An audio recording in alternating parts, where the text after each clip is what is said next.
Hello, it's me again. This is my 9th video. In my previous video on pre-cleaning in user departments, I made a mention of biofilms. Here, I would like to tell you a little more about biofilms, which would reinforce my theory of immediate rinsing in user departments, as well as early cleaning and drying of reusables in the CSSD.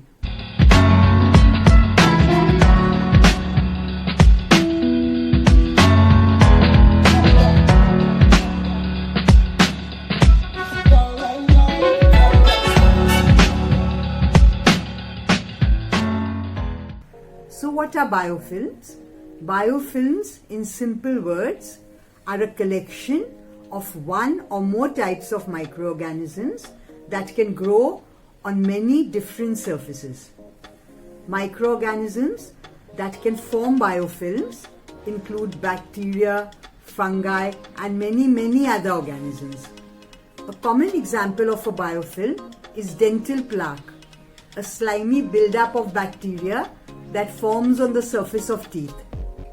Also, the greenish-brown slime, which we commonly call moss, found on rocks near riverbeds, is also a biofilm.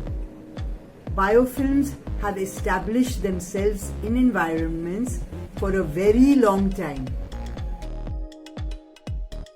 But only recently have we started taking note of them in the CSSD. So what does CSSD have to do with them? CSSD technicians must know as much as possible about this formidable opponent in order to be victorious over it. How do they bother us? Because microbial biofilms readily develop on all types of medical devices, urinary devices, endotracheal, intravenous, other types of instruments, catheters and implants.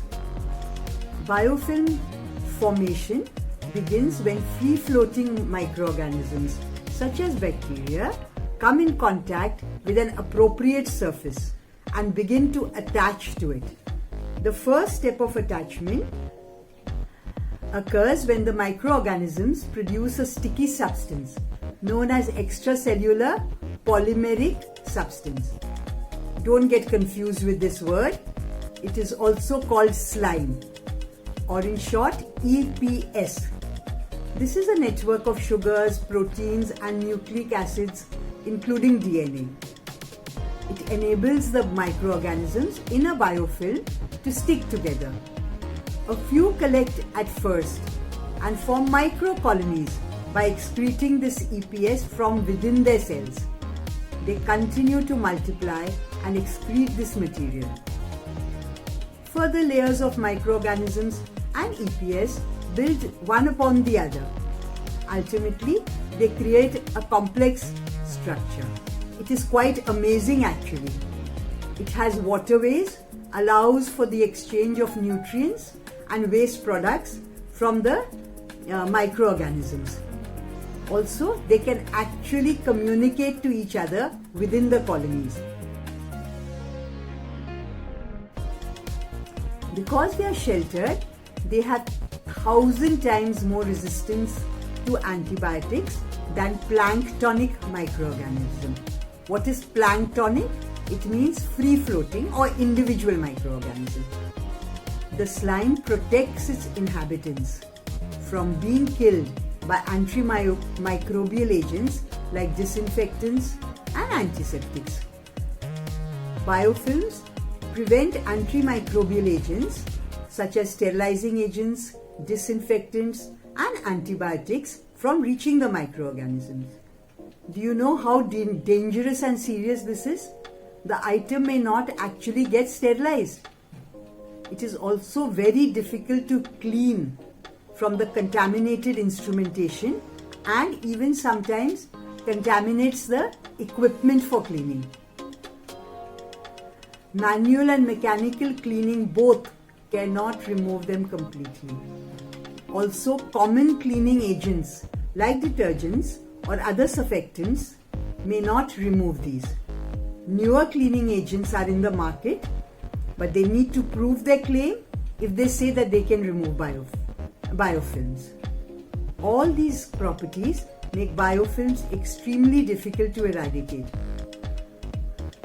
Microbial biofilms also pose serious challenges to the immune system if they reach inside the body.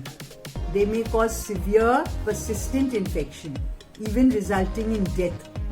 The harsh and sometimes fatal consequences of microbial biofilms has generated lots of research on the issue. In one study, rapid adhesion means sticking, of Staphylococcus epidermidis and EPS formation was observed on surgical instruments. This study would be easily available on the net if you just put the words study and biofilms. This particular microorganism is a part of the normal human flora, typically the skin flora, but may cause infections under certain circumstances. Some highlights of the study were that automatic cleaning was more effective than manual cleaning, but neither method removed biofilms completely. Secondly, the bacterial adhesion formed a multi-layer on surgical forceps within 1 hour.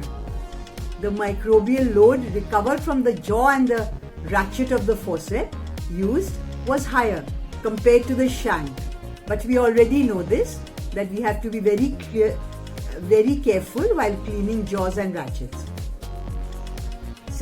Lastly, structural damage on the forceps, if present, would be a site for the microbial biofilm to form and shelter it.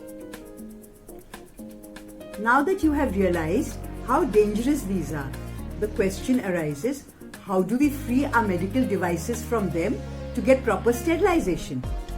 Biofilm removal is a challenge during surgical instrument processing. Okay, so the only solution seems to be to prevent their formation, as they cannot be eradicated later. How do we do that? Let me give you a few simple tips. 1. Biofilms exist only in moist environments. Hence, do not let instruments remain in solutions longer than required. They should not dry out with blood and mucus and soil on them, but they should also not remain in a wet condition for too long before cleaning and after rinsing. Follow the manufacturer's recommendation who has provided you the cleaning chemistry. Use the correct dilutions. Many departments which I have seen myself economize on cleaning agents. This is very, very dangerous.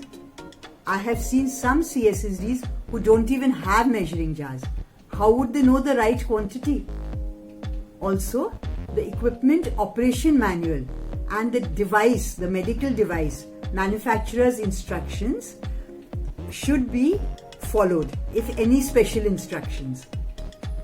Instruments with lumens, such as suction tubes and flexible endoscopes, you already know, are more difficult for CS technicians to clean than many other instruments, and biofilms can develop quickly here too. Carefully dry the instruments after cleaning with the same rationale as given above, as only moisture, only water is enough for these to form even on a clean surface. Countertops, tables and work surfaces, especially hard to reach surfaces, should be cleaned, disinfected and dried at the end of the shift. This takes only a few minutes, but it will go a long way in protecting you and the patient from infection. Rinse all items with deionized water, as even mineral residues left on surfaces like calcium and magnesium from tap water connect with the microorganisms to create biofilms. Wash and dry mops, as said earlier, brushes and cleaning tools when they are not in use. There should be a closet for cleaning tools and equipment like a vacuum cleaner. Also, instrument brushes should be hung to dry. Do not refill containers which already have solution like lotions or soaps. Biofilms can form within these solutions and contaminate your instruments even if uncontaminated earlier. Try to make enough of the solution only for one day, as we do not like to waste anything. But if it remains, discard the remaining. Clean the container in which it is made and keep it to dry. This will actually not waste money for the hospital, but actually result in cost saving due to less infections. Do not use damaged instruments, I already told you, especially if they are pitted, like have scratches or small uneven surfaces, because these will harbor germs and there inside biofilms will form. Do not allow cost cutting. I've said all I know about biofilms. If you know some more points, you may please add it in the comment section. If you have any new ideas too. Bye bye. Till we meet again.